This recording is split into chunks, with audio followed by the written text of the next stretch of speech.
all these strange bedfellow things that we sort of glued together, all the work you'd done with the Irvine Company, the fact that the Irvine Company had felt more and more dependent upon you for some help with some of their issues, all this stuff came back into focus, but outside the venue of a national park.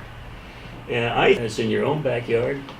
So I think the momentum that starts with big projects like this at the periphery continues to positively impact the periphery. And it's certainly true in Crystal Cove. Let me just jump in a moment here.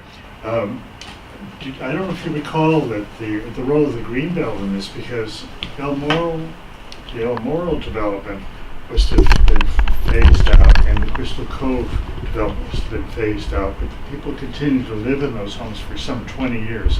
Greenbelt took the initiative to force that to come to resolution, and also posed the state's plan to have luxury homes there that were going to cost $500 to $1,000 a night for people to stay. And so over several years, it was a very intense effort on part. How did the Greenbelt succeed in doing that? We just put pressure on everybody. Letter writing campaigns? Yeah. Stuff in the newspapers and so on. But the Greenbelt was really the major actor in the beginning. Several organizations, one of which was the Greenbelt. And she would spend, hours and hours on these board meetings. She would try to engage people that they would become as excited as she was about what was happening in Crystal Cove. And the Greenbelt was one of those that she most relied upon for her support, along with the Sierra Club. The Sierra Club backed her from the very beginning from a local group called Sierra Sage. Yeah. And it had some really good workers there, been with them for years. And so it was part of Jeanette's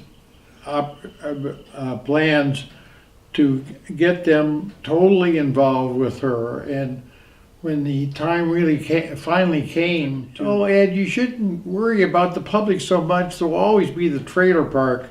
There will be the easiest to get out. We know that.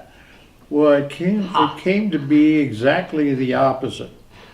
The trailer park were the most resourceful and the most desperate to stay.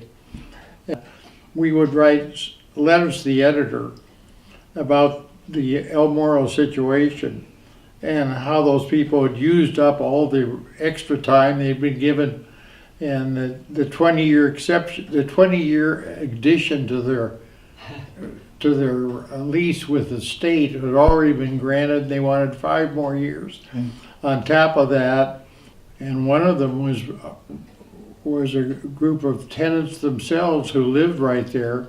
They wanted to continue to be there and yet be part of the operation of letting the public use those cabins under some restrictions that they would set up. But from the very first, the luxury resort side of it offended Jeanette. She was always looking for parkland for the people. And by that she meant people who couldn't afford much, but who came to parks to recreate.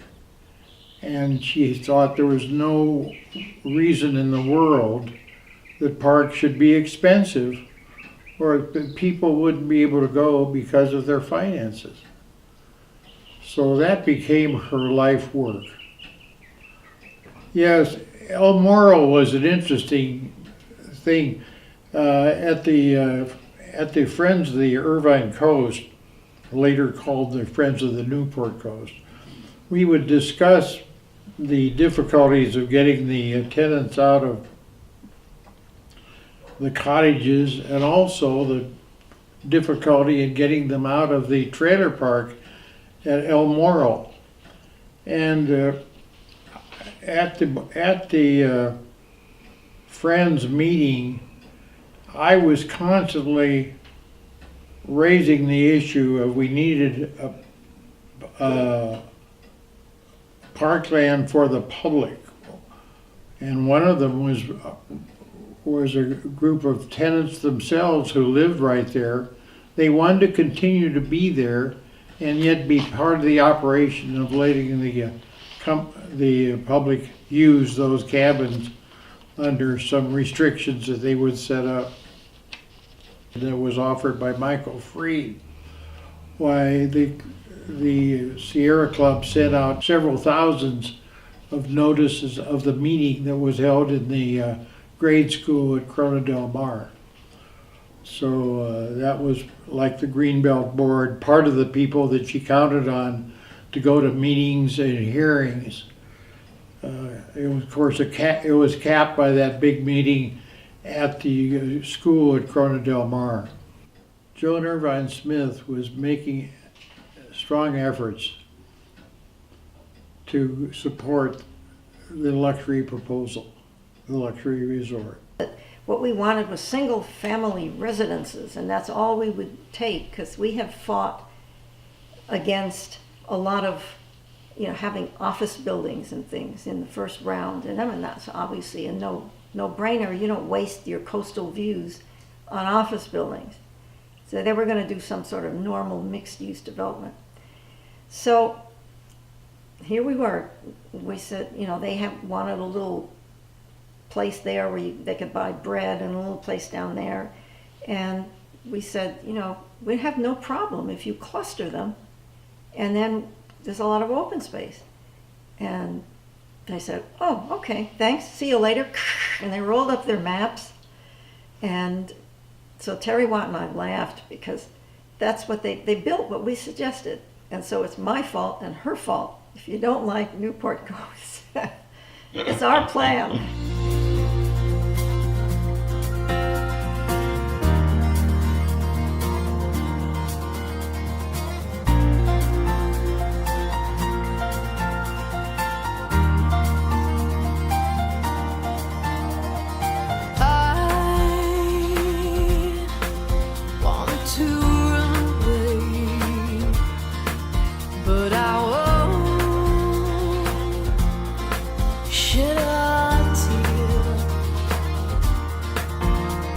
And I